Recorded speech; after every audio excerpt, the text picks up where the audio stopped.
नमस्कार साथियों, हमारे YouTube चैनल में आप सभी का स्वागत है। साथियों, आज के वीडियो में बात करेंगे आरआरबी एनटीपीसी में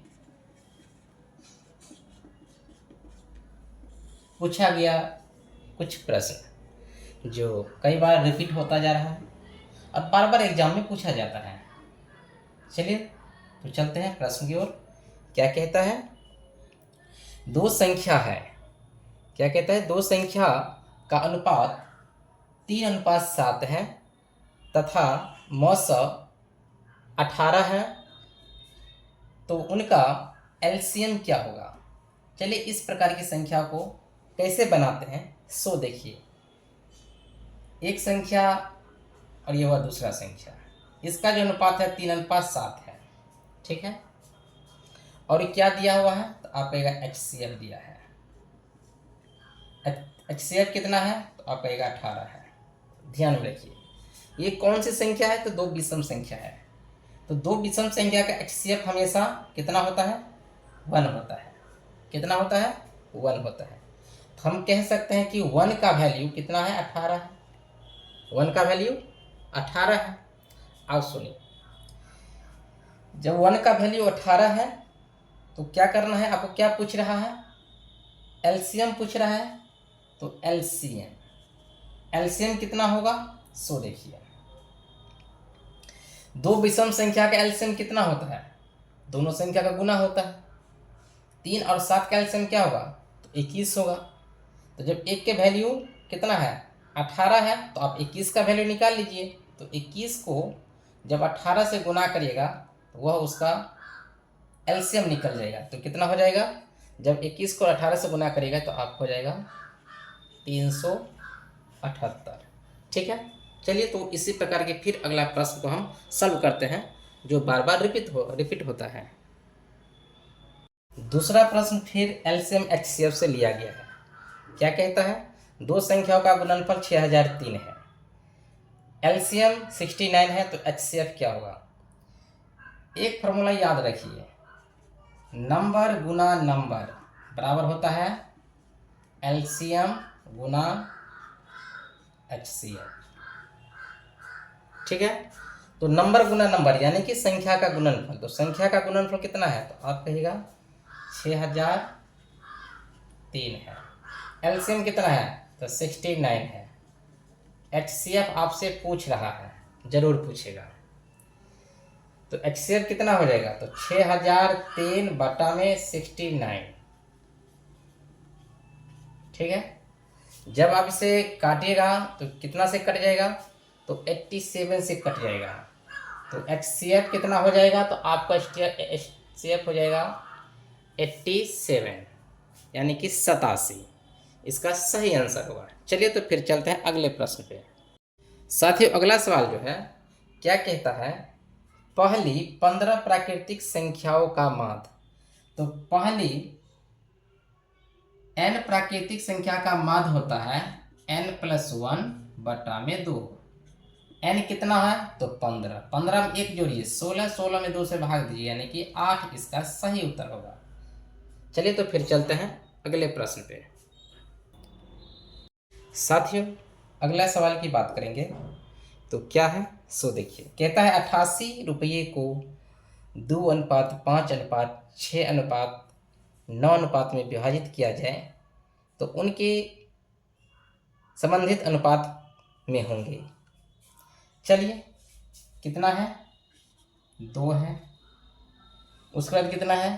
तो आप कहेगा 5 है, 6 है, 9 है। इस अनुपात में है। ये सब को जोड़िए तो कितना हो जाएगा? 5 जो 7, 7 और 9 16, 16 अच्छा 22। यानी हम लिखेंगे 22। 22 का वैल्यू कितना? तो 88।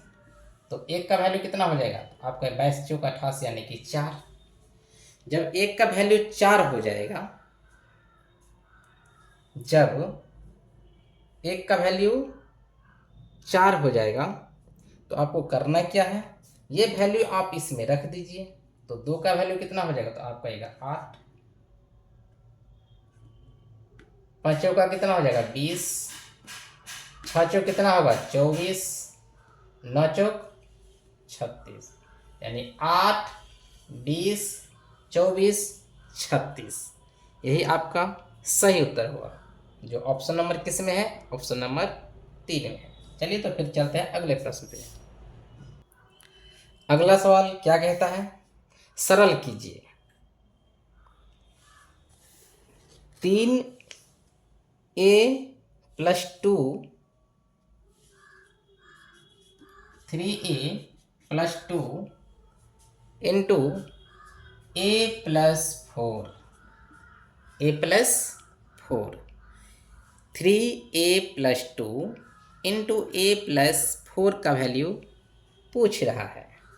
चलिए क्या करेंगे, सो देखिए 2 को a से मल्टीप्लाई करेगा तो आपको 2a होगा, 4 दूना 8 होगा, बराबर 0 दे दीजिए।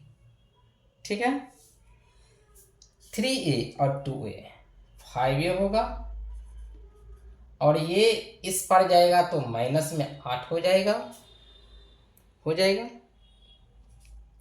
लेकिन आपको उतना करना ही नहीं है, 5a + 8 ही आपका सही उत्तर हो जाएगा, जो आपको ऑप्शन नंबर किस में है, ऑप्शन नंबर 4 में है। चलिए तो फिर चलते हैं अगले प्रश्न पे। देखिए ये प्रॉफिट एंड लॉस का बहुत सुंदर सवाल है, जो अक्सर एग्जाम में आता है। देखिए क्या कहता है, एक वस्तु को 4% तथा 12% के लाभ में बेचने पर विक्रय मूल्य में अंतर 3 रुपया है, तो दोनों विक्रय मूल्य का अनुपात क्या है। देखिए ये जो 3 दे दिया है फालतू को दे दिया है, उसका कुछ यूज नहीं करेंगे।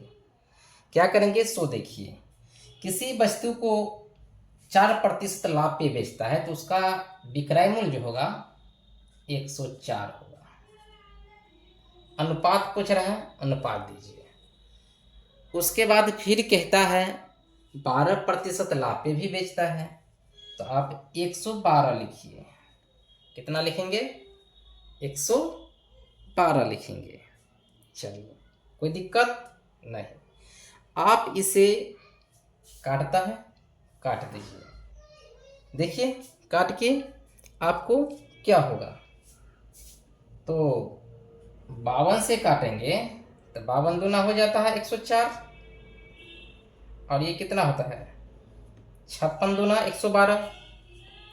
फिर कटेगा, क्या होगा, फिर कटेगा 13 चौका 52, 14 चौका 56, 13 चौका 52, 14 चौका 56, यानी वो जो अनुपात होगा 13:14, तो 13:14 आपको ऑप्शन नंबर ए में है।